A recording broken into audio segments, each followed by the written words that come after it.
बात सस्ती होती शिक्षा सामग्रियों की। हमारे साथ वेद जैन जी और साथ ही साथ doctor Jyoti Arora, principal Mount Abu public school के हैं। मैडम, आपसे जानना चाहेंगे, किस तरीके से आपने कहा कि विद्यालय तो ज़्यादा और ज़्यादा गुणवत्तापूर्ण होंगे, शिक्षकों की शैक्षणिक व्यवस्था और माहौल जो होगा, एजुकेशनल एटमॉस्फेयर बेहतर होगा।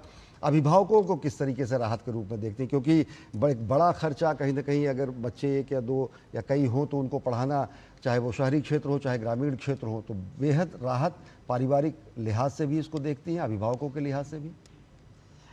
देखिए, जो जीएसटी रिफॉर्म 2.0 है, इसको सबसे पहले हमें राष्ट्रीय शिक्षा नीति जो एनईपी 2020 आई थी उसके मद्देनज़र रखें तो बहुत सकारात्मक कदम है, क्योंकि उसमें बिल्कुल क्लियर लिखा हुआ है कि शिक्षा सुगम हो, सरल हो और सबको इक्विटेबल हो, सबको आसानी से मिले और एजुकेशन फॉर ऑल हो। तो उसकी तरफ बढ़ता हुआ ये इतना अच्छा कदम है, क्योंकि अगर हम इन सभी रिकमेंडेशंस को अचीव करना चाहते हैं तो सबसे पहले हमें शिक्षा को थोड़ा महंगा कम करना होगा।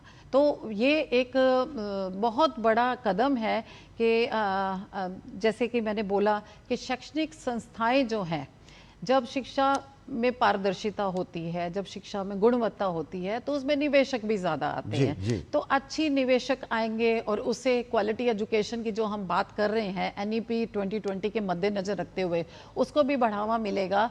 और पेरेंट्स के लिए जब शिक्षा सुलभ होगी, सस्ती होगी, तो बहुत ज़्यादा ड्रॉप आउट भी कम होगा, ज़्यादा से ज़्यादा बच्चे पढ़ेंगे और पढ़ेंगे तो देश आगे बढ़ेगा।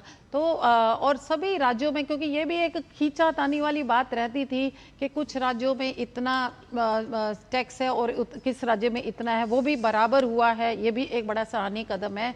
और जो शैक्षणिक संस्थाओं में जो शिक्षा से रिलेटेड जितनी भी सर्विसेज होती हैं, वो जो आपकी टैक्स फ्री है टोटल, उससे शैक्षणिक संस्थाओं को बड़ा राहत मिला है। तो ये राहत जो है, इसमें और ज़्यादा विश्वास बढ़ा है शिक्षा में, सरकार में, और ज़्यादा निवेशक इसमें आने की संभावना है।